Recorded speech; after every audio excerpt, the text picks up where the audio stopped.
There are many different types of storage engine available for MySQL. Index structure, performance, and features are dependent on the storage engine used under the hood of MySQL installation. Well, when there are many different storage engines, it is practically impossible to discuss all of them. However, in the industry, you will mainly hear about two major storage engines, InnoDB and MyISAM. Before we continue learning about indexes, let us compare both of them over here. InnoDB is a default storage engine as of MySQL 5.5.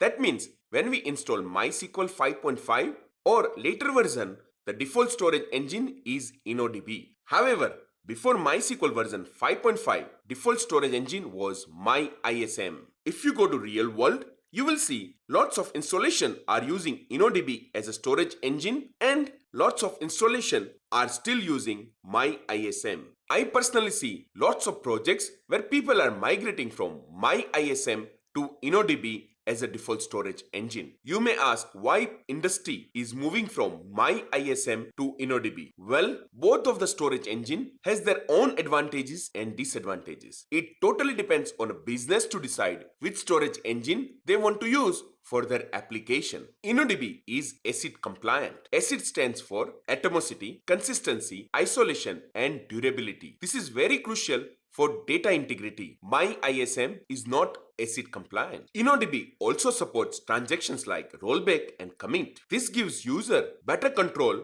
of their data and its flow in their application. On the other hand, MyISAM is non-transactional storage engine. MyISAM supports table level locking, whereas InnoDB supports row level locking. InnoDB has more granular control of your data locking. In case of InnoDB, raw data stored in pages is as per primary key order. That means whatever is your primary key, based on that, your data will be stored in the data pages. Whereas in MyISAM, there is no particular order for data storage. As InnoDB is ACID compliant, it also supports foreign keys and other relationship, whereas MyISAM does not support any relationship constraints. MyISAM supports full text search. InnoDB does not support full text search. Hence, there are no full text indexes in InnoDB. Well, you can clearly see from this table why MySQL has changed their default storage engine to InnoDB from MyISAM. All the applications in industry in need for